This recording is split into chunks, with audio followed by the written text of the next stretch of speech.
Welcome दोस्तों। आज की जो हमारी मूवी है वो बहुत ही खास है। खास इसीलिए कि हमें हमारे सबसे बड़े खतरे के बारे में सोचने पर विवश करती है, जो है ग्लोबल वार्मिंग। जी हाँ दोस्तों, एक ऐसा चिंताजनक विषय है जो अगर थोड़ा सा भी सेंसिटिव बन जाए तो इस धरती से इंसान का नामो निशान मिट सकता है। ये मूवी हमें यही बताती है कि आज भले ही हमें छोटी छोटी बातें बहुत छोटी लगती हो, पर भविष्य में यही बातें पूरी इंसानियत का विनाश का कारण बन सकती है, क्योंकि ये कुदरत है और अगर हम कुदरत से छेड़छाड़ करेंगे तो जरूर कुछ एक्शन लेगा। भले ही देर लगे पर कुदरत अपना कहर जरूर बरसाएगा। इसलिए हमें कोई भी काम कुदरत को ध्यान में रखते हुए करना चाहिए। दोस्तों, ये मूवी सन 2004 में आई थी। IMDb पर इसके रेटिंग से 6.4 आउट ऑफ 10। तो मूवी के शुरुआत में हमें आइसलैंड में 3 वैज्ञानिक दिखाई देते हैं, जैक हॉल, जेसन और फ्रैंक हैरिस, जो वहाँ बर्फ में अंदरूनी हिस्से में कुछ रिसर्च कर रहे होते हैं। तभी अचानक ड्रिलिंग करते समय बर्फ में एक मोटी दरार पड़ती है, मानो वहाँ पे कोई बड़ा भूकंप, और इसी के कारण एक बड़ा बर्फ का टुकड़ा आइसलैंड से अलग होता है, जिसमें ये तीनों मरते मरते बचते हैं। इसके बाद न्यू दिल्ली में एक प्रेस कॉन्फ्रेंस होती है, जिसमें दुनिया भर के लीडर शामिल होते हैं। हैरानी की बात तो ये है कि दिल्ली में बर्फ गिर रही होती है। ये दर्शाता है कि मौसम में कुछ बहुत भयानक बदलाव आए हैं। वहाँ जैक उनको ये समझाने की कोशिश करता है कि मौसम में और बर्फ के अंदर इतनी भयानक तरीके से बदल हो रही है, जिसकी वजह से क्लाइमेट में तेजी चेंजेस हो रहे हैं। वो बताता है कि ध्रुवीय बर्फ पिघलने से उत्तरी महासागर के धारों पर उल्टा असर पड़ेगा, और अगर जल्दी उन्होंने कुछ नहीं किया तो दुनिया एक शीत युग में चली जाएगी, यानी कि पूरी दुनिया बर्फ के चादर में ढल जाएगी, जो हमारे लिए और आगे आने वाली पीढ़ी के लिए एक बहुत बड़ा खतरा साबित हो सकता है। पर वहाँ पर कोई भी जैक की बातों पर सीरियसली नहीं लेता, क्योंकि वो इस पर लगने वाले खर्चे की चिंता करते हैं। वहीं पर प्रोफेसर रैफसन भी मौजूद होते हैं, जो कि एक साइंटिस्ट है। उनको जैक की बातें पसंद आती है और कॉन्फ्रेंस खत्म होने के बाद वो उससे मिलते हैं। इसके बाद समंदर में कुछ बदलाव दिखाई देता है, जिसकी जानकारी स्कॉटलैंड के एक मौसम विभाग को मिलती है, और रेडिंग्स बताती है कि वहाँ के तापमान में तेजी से गिरावट आई है, क्योंकि वो रेडिंग्स ऐसी जगह से आ रही थी जहाँ पर मौसम हमेशा बदलता है। तो वहाँ पर काम कर रहे लोग उस पर कुछ खास ध्यान नहीं देते। सुबह प्रोफेसर रैफसन वहाँ आते हैं, जो वहीं पर काम करते थे। आगे चाइना का एक शहर दिखाया जाता है, जहाँ पर अचानक से आसमान से बर्फ के गोले बरसने लगते हैं, जिसमें वहाँ कुछ लोगों की जानें भी चली जाती है। इसके बाद जैक अपने घर आता है, जहाँ पर उसे एक लेटर मिलता है, जिसमें उसे पता चलता है कि उसका बेटा कैलकुलस में यानी मैथ में फेल हुआ है। तो अपनी बीवी से इसके बारे में कॉल करके पूछता है, जो उसे बताते है कि वो खुद ही उसका जवाब मांगे और कल उसे एयरपोर्ट ड्रॉप करने को कहती है, क्योंकि उसने अपने कॉलेज के ग्रुप में कंपटीशन में हिस्सा लिया है, जो न्यूयॉर्क में होने वाला है, क्योंकि वो ग्रुप के एक लड़के को पसंद करता है। अगले दिन राष्ट्रीय जलवायु विभाग, जहाँ पर जैक काम करता था, वहाँ उसका बॉस उसे खरी खोटी सुनाता है, क्योंकि जैक दिल्ली में हुए प्रेस कॉन्फ्रेंस में वाइस प्रेसिडेंट और जैक की काज बनी नहीं। तो जैक उसे बताता है कि उसके 17 साल के बेटे को साइंस ज्यादा मालूम है, और बेटे से उसे याद आता है कि उसको अपने बेटे को एयरपोर्ट ड्रॉप करने जाना था। वहाँ से भागते हुए अपने बेटे के पास आता है, जहाँ पर उसका बेटा, जिसका नाम सैम है, उसका इंतजार कर रहा होता है। तो जैक उसे माफी मांगकर उसे कार में बिठाता है और उसे अपने फेल होने का रीजन पूछता है। तो सैम उसे बताता है कि उसे सब क्वेश्चन के आंसर पता थे, पर उसने वो लिखे नहीं, और सिर्फ इसलिए उसे फेल कर दिया गया। ऐसा कहकर सैम एयरपोर्ट चला जाता है। ऊपर इंटरनेशनल स्पेस स्टेशन से एस्ट्रोनॉट को धरती पर 3 बड़े तूफानी घेरे नजर आते हैं, जो बहुत बड़े होते हैं। एक प्लेन से सैम और उसके दोस्त सफर कर रहे होते हैं। वहाँ सैम बहुत सारे चॉकलेट एक साथ खाने लगता है, क्योंकि उसे फ्लाइट में डर लगता है। उसका फ्रेंड कहता है कि एक प्लेन का दुर्घटनाग्रस्त होने के चांसेस करीब लाखों में 1 होते हैं, और तभी एयर होस्टेस भी अपने अपने सीट पर बैठ जाती है, और प्लेन एक तूफान के अंदर से गुजरता है। प्लेन जोर जोर से हिलने लगता है, ऊपर रखे हुए बैग्स गिरने लगते हैं। तभी खाने पीने की एक ट्रॉली प्लेन के एक साइड से दूसरी साइड की ओर तेजी से आती है, और एक एयर होस्टेस को टकराने वाली होती है, पर समय पर वो एयर होस्टेस अपना सीट बेल्ट खोलकर बाजू हो जाती है। प्लेन तूफान से सही सलामत बाहर निकल आता है। स्कॉटलैंड में मौसम विभाग का एक आदमी अपनी बीवी और बच्चे को गुड बाय करता है और लैब के अंदर जाता है, जहाँ प्रोफेसर रैफसन उसे बताती है कि कंप्यूटर समंदर में एक जगह तापमान में भारी गिरावट दिखा रहा है। तो वो आदमी जिसका नाम साइमन है वो प्रोफेसर को बताता है कि उस दिन जॉर्जेस बैंक नाम की जगह पर एक पीपा खराब हुआ था, पर प्रोफेसर उसे बता दे कि पीपा जॉर्जेस किनारे का नहीं बल्कि ग्रीनलैंड का है और दो अलग अलग जगह पर पीपा का खराब होना नामुमकिन है। यहाँ न्यूयॉर्क में सैम और उसके दोस्त एक ट्रैफिक में फंसते हैं। सैम का दोस्त ब्रेन उसे कहता है कि हम बस थोड़ी ही नजदीक है, तो वहाँ से चल के जाने का फैसला करते हैं। आसमान में अजीब तरीके से एक तरफ से दूसरी तरफ पंछी उड़ने लगते हैं और जानवर भी अजीब तरीके से शोर मचाने लगते हैं, मानो कुछ होने वाला है। सैम और उसके दोस्त कंपटीशन में आते हैं और उनकी परफॉर्मेंस अच्छी होती है क्योंकि सारे चाव सैम उन्हें बता रहा होता है। कंपटीशन का पहला राउंड खत्म होता है। वहाँ उन्हें एक लड़का मिलता है जेडी, वो अच्छी परफॉर्मेंस के लिए उन्हें बधाई देता है और लोरा को उनका कॉलेज घुमाने लेके जाता है। तो सैम को जलन होने लगती है और उसी के कारण उसने उस कंपटीशन में हिस्सा लिया था। उस रात जैक को प्रोफेसर रैक्सन का कॉल आता है जो उसे बताते है कि उसने प्रेस कॉन्फ्रेंस में दी हुई जानकारी सही निकली। ध्रुवी पर पिघलने से उत्तरी महासागर की धाराओं पर उल्टा असर दिख रहा है। उन्हें एक नहीं बल्कि बहुत से जगहों से जानकारी मिली है कि वहाँ का तापमान तेजी से कम हो रहा है। मौसम में ऐसा बदलाव और तापमान में इतनी गिरावट लगभग 10,000 सालों में नहीं।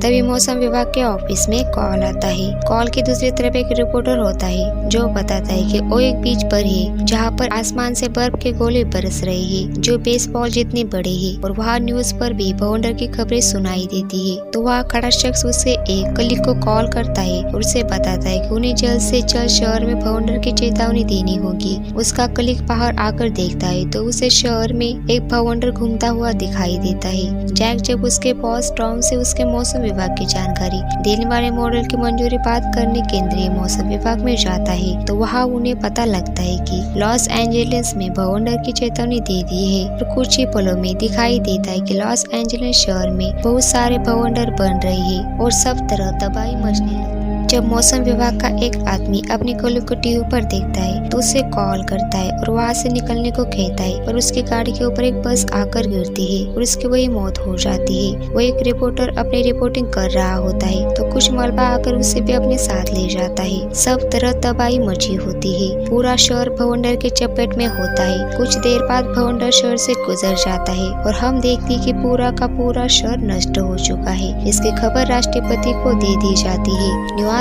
में सैम और बाकी सब स्टूडेंट एक खबर टीवी पर देख रहे होते हैं।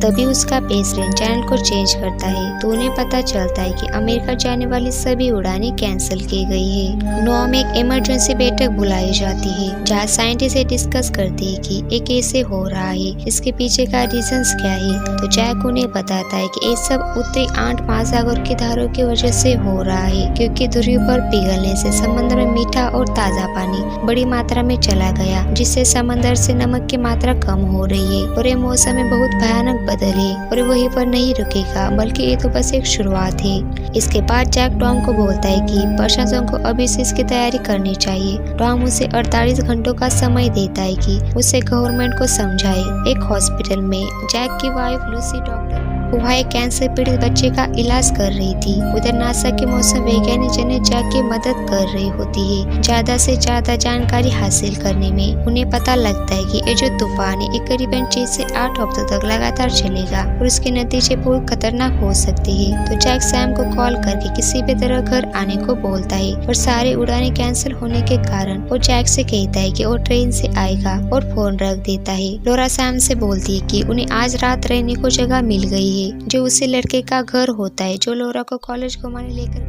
आगे जैक वाइस प्रेसिडेंट से उसके मॉडल के बारे में बात करता है और उनसे कहता है कि जल्द से जल्द हमें उत्तरी राज्यों को शहरों को खाली करवाना होगा, पर वाइस प्रेसिडेंट जैक की बातों पर सहमत नहीं होते। उधर चेरी सैम लोरा और ब्रेन को शहर के एक फेमस म्यूजियम में लेकर जाता है जहाँ उन्हें हजारों साल पुराना एक हाथी दिखाई देता है जिसकी खोज साइबेरिया में हुई थी। और कमाल की बात तो थी कि तब भी उसके मुंह और पेट में खाना मौजूद था और इस सबूत है कि हाथी खाना खाते समय जम गया था। अगले सीन में प्रोफेसर रैप्सन उसके साथी दिखाई देते हैं। उनके साथी कहते हैं कि क्या उनको वहाँ से निकालने कोई आएगा। प्रोफेसर बोलते हैं कि कोई नहीं आएगा और थोड़ा हंसते हुए बोलते कि हमें कुछ नहीं होगा, पर मन ही मन में सबको पता होता है कि ऐसा बिल्कुल नहीं है। उसके बाद मिलिट्री के 3 हेलीकॉप्टर एक बड़े तूफानी घेरे के अंदर से गुजरने की कोशिश करते हैं, पर वहाँ टेम्परेचर इतना नीचे गिरता है कि हेलीकॉप्टर क्रैश कर जाते हैं और उसके अंदर के सारे लोग जम जाते हैं। जैक को प्रोफेसर रैप्सन कॉल करके बताते हैं कि जमीन पर तापमान बहुत तेजी से नीचे गिर रहा है, जिसके कारण लोग खड़े खड़े फ्रीज हो रहे हैं। उनके पास बहुत इंफॉर्मेशन है, पर इतने आधुनिक कंप्यूटर तो नहीं है जो उस जानकारी को विश्लेषण कर सके। तो जैक उन्हें इंफॉर्मेशन उससे भेजने को बोलता है।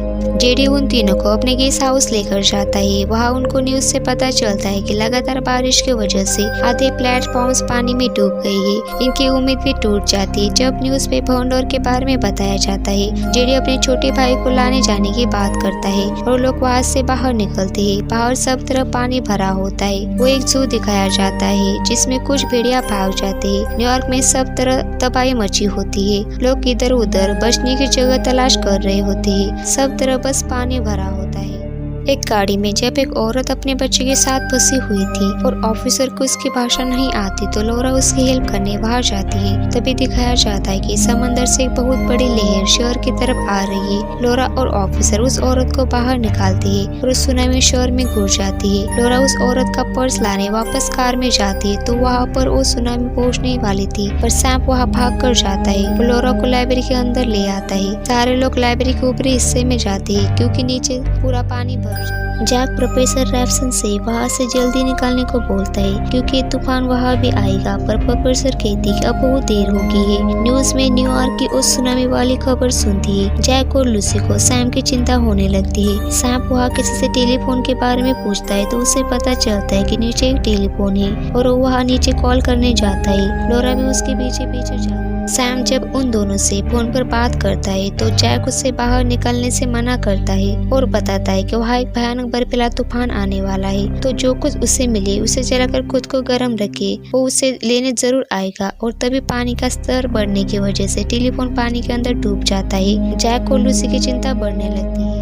इधर जैक न्यूयॉर्क जाने की तैयारी करने लगता है और लौरा सैम को गर्म कपड़े पहनाती है क्योंकि पानी में रहने की वजह से सैम का शरीर बहुत ठंडा पड़ जाता है। जब जैक जाने की तैयारी कर रहा होता है तो टॉम उसे बताता है कि प्रेजेंट डे से एक मुलाकात होने वाली है। लाइब्रेरी में उन लोगों को एक अजीब सी आवाज आने लगती है तो उसे देखने के लिए जब वे बाहर देखते हैं तो उन्हें वहाँ एक बहुत बड़ी शिप नजर आती है जो शहर में घूम रही होती है और नीचे गाड़ियों की वजह से शिप वही रुक जाती है। जैक प्रेजेंट डेट को इस तूफान के बारे में बताने लगता है। वो बताता है कि दक्षिणी शहरों को जल्दी से खाली करना होगा। तो प्रेजेंट उत्तर में रहे लोगों को बारे में पूछती है तो बताता है कि उनका अंदर रहना ही सेफ हो सकता है, अगर वो बाहर निकले तो मर जाएंगे। प्रेजेंट सेना को आदेश देती है कि दक्षिणी राज्यों को जल्दी से खाली करवाए। उसके बाद दिखाया जाता है कि प्रोफेसर रैप्सन और उसके साथी का राशन खत्म हो चुका है और बिजली भी बहुत मुश्किल से चल रही है। वहाँ एक पुरानी विस्की की बोतल रखी होती है जिसे तीनों पीने लगते हैं। लाइब्रेरी में लोगों को बाहर बहुत लोग दक्षिण की तरफ जाते हुए दिखते हैं तो वो भी वहाँ से निकलने लगते हैं। सैम उन सभी को बहुत समझाने की कोशिश करता है कि अगर वो लोग बाहर निकले तो मारे जाएंगे, पर उसकी बात कोई नहीं सुनता और सब लोग बाहर निकलते हैं, पर कुछ लोग वही उनके साथ रुक जाते हैं। जैक निकलने की तैयारी करता है और गाड़ी में जरूरत का सामान भरता है तो उसके साथ उसके दोनों साथी भी।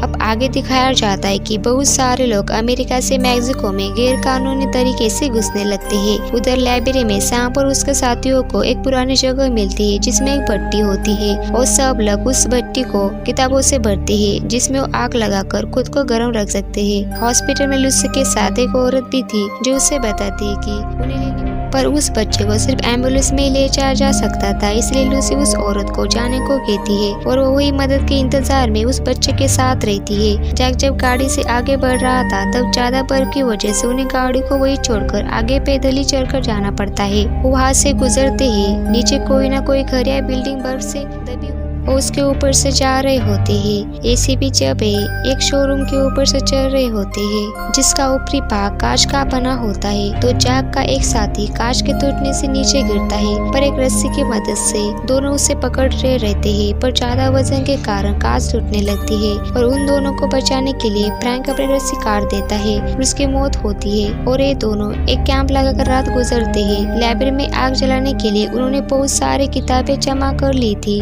ताकि उनको आग के लिए कागज की कमी ना हो। आगे दिखाया जाता है कि हॉस्पिटल में लूसी और उस बच्चे के लिए एक एम्बुलेंस आती है। सैम लोरा को अपनी मन की बात बता देता है कि वो टीम में सिर्फ उसके लिए आया था और फिर दोनों में किस होती है। उधर राष्ट्रपति का हेलीकॉप्टर तूफान की चपेट में आकर क्रैश करता है और इसमें उनकी मौत हो जाती है। लाइब्रेरी में लोरा की हालत अचानक से खराब होती है तो पता चलता है कि उसे पैर में कट लगने की वजह से और जख्म सड़ने की वजह से उसका जहर खून में फैल गया है और जल्द से जल्द उसे मेडिसिन की जरूरत है। इंटरनेशनल स्पेस स्टेशन से एसएनओ को दिखता है कि चक्रवाती ने पूरी पृथ्वी को अपने चपेट में ली। इसकी तस्वीर जब वो नीचे मौसम विभाग को भेजती है तो उन्हें पता चलता है कि इनमें से एक चक्रवाती 1 घंटे के अंदर न्यूयॉर्क पहुंचने वाली है। सैम और उसके दोस्त कुछ खाने के लिए और लोरा को मेडिसिन लाने के लिए उस शिप में जाते हैं जहां उनका सामना कुछ भेड़ियों से होता है। वही भेड़िए जो जू से भाग गए थे जो इस शिप पर आकर फंस जाते हैं। सैम और उसके दोस्त जैसे तैसे उनका सामना करते हुए वहाँ के कुछ दवाएं अपने साथ लेते हैं, पर ऐसा करते वक्त एक भेड़िया जेडी के पाँव को जख्मी करता है। जैक का साथी बीमार पड़ता है और जब जैक खांसी हुए आगे बढ़ता है पर अचानक से उसे महसूस होता है कि कोहरा हट रहा है और हवाएं भी बंद हो गई है, तो उसे पता चल जाता है कि क्या होने वाला है। ऐसा इसलिए हो रहा था क्योंकि चक्रवाती के बिल्कुल बीच में होते हैं और तूफान वहाँ आने ही वाला है। बिल्डिंग्स के ऊपर तेजी से बर्फ जमने लगती है और कोई भी इसके दायरे में आता है तो उसे बर्फ बना देता है। सैम और उसके साथी इसे देखकर पूरी ताकत लगाकर लाइब्रेरी की ओर भागने लगते हैं और जैक भी बचने के लिए एक जगह ढूंढता है, उसके अंदर जाता है। सैम और उसके दोस्त भी जैसे तैसे तूफान से बचकर लाइब्रेरी के अंदर जाते हैं और दरवाजा बंद करते हैं, पर तूफान इतना पावरफुल होता है कि दरवाजा भी बर्फ में बदलने लगता है। तो लोग और किताबें आग में फेंकते हैं और आग को बढ़ाने की कोशिश।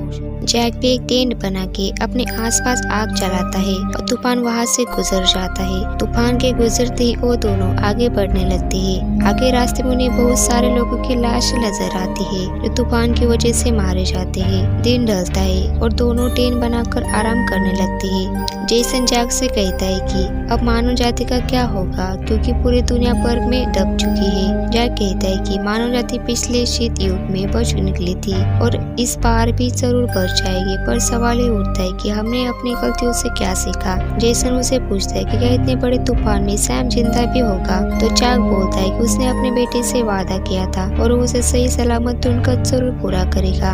और अगले दिन एसएनओ बताती है कि तूफान अब हट रहा है और कई दिनों के बाद उन्हें जमीन नजर आती है। जैक और जेसन भी न्यूयॉर्क सिटी तक पहुंच जाते हैं। लाइब्रेरी ढूंढने लगती है जो उन्हें मिल भी जाती है, जो पूरी बर्फ से दब गई थी पर उसका थोड़ा सा हिस्सा ऊपर था। दोनों अंदर जाते हैं और सैम को आवाज देने लगते हैं और फिर उनको एक कमरे में से रोशनी नजर आती है जैसे वह आग जल रही हो। और जब जैक वो दरवाजा खोलकर अंदर जाता है तो उससे वहाँ सैम और उसके दोस्त मिलते हैं। जैक अपने बेटे को गले लगाता है। न्यूयॉर्क में बहुत से लोग बच जाते हैं। जब इसकी जानकारी प्रेसिडेंट जो पहले वाइस प्रेसिडेंट थे उनको लगती है तो उन लोगों को रेस्क्यू के लिए हेलीकॉप्टर भेजते हैं और इस तरह सैम और बाकी सबको हेलीकॉप्टर द्वारा रेस्क्यू किया जाता है। जब वो ऊपर हेलीकॉप्टर में उड़ रहे होते हैं तो उनको नीचे का नजारा देख के बहुत खुशी होती है क्योंकि सिर्फ वो ही नहीं थे जो तूफान की वजह से बच निकले थे, ऐसे बहुत से लोग बच गए थे और रेस्क्यू टीम उनको रेस्क्यू कर। और आखिर में हमें पृथ्वी दिखाई जाती है जिसका ऊपर का पूरा भाग बर्फ से ढका हुआ नजर आता है। और दोस्तों इसी के साथ एक कहानी यहीं पर खत्म होती है। तो आपको मूवी कैसी लगे कमेंट करके जरूर बताना और हमारे चैनल को लाइक एंड सब्सक्राइब करना मत भूलना।